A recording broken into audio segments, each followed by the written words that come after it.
Hi, I'm Dan Laughlin with HyprMX, and we're at the Pocket Gamer London event, and I'm with Ellie from Supersolid. Thank you for joining us today. Thank you for having me. Yes, we're happy to have you. We'd love to hear more about Supersolid and your role there. So Supersolid is a mobile games company based in London. We have titles such as Food Street and Home Street, both of which are simulation games. So our company works very hard to maintain those two games as well as work on new games that are coming out in the future. And you've always worked on user acquisition, and it sounds like you also work on monetization now. Is that difficult to bring on and take on both tasks, or I guess in some ways maybe it's just a different side of the same coin? Exactly. So user acquisition gave me a good base for that, and then monetization was basically just like the mirror world. Right. And there was a number of different technologies that I didn't know, but thanks to the ad partners I work with and all the partners on that side, it was just really easy to. Everybody was really eager to help.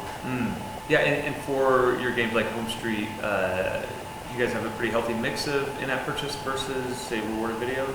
Well, actually, the game initially came out as solely in-app purchase. In fact, so did Food Street. And then we have a strong player base and payer base. Yeah. I was going to say payer base, not player base. We have a strong payer base, but then we realized that people expect ads in games now. They expect rewarded video. So, and we did some research into areas in the game that we could easily add rewarded video to.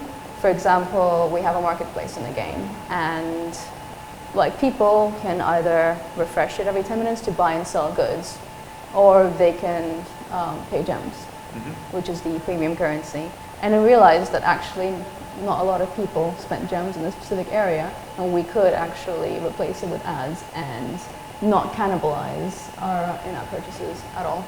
In the last year or so, it seems like eCPMs have risen, monetization's getting better and better. Are you seeing in the mirrored world of user acquisition, are things getting more expensive to bring in users in part because of that, or are at the same time user acquisition networks getting more efficient as well?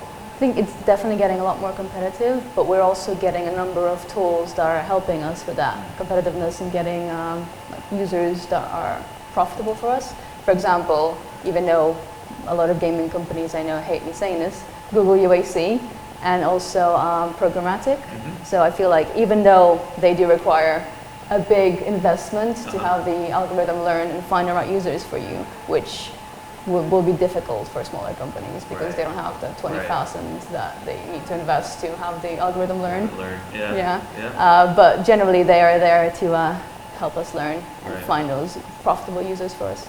So obviously, you guys are a mid-sized studio with some success and a couple really well adopted games, but some really big competitors in your space. How do you kind of punch above your weight and stay competitive in the market? Honestly, it's a mixture of ASO, always looking at data, always innovating, always trying to move really fast and talking between each other, because it is very difficult, and we have to always find some niche that we have to improve, and always looking at the granular data, making sure everything is perfect, because it is quite difficult. And syncing up all of the departments together with ASO, UA, monetization, to make sure everything's working in sync, because it's quite difficult. Awesome. Well, thank you so much for joining us. Thank you.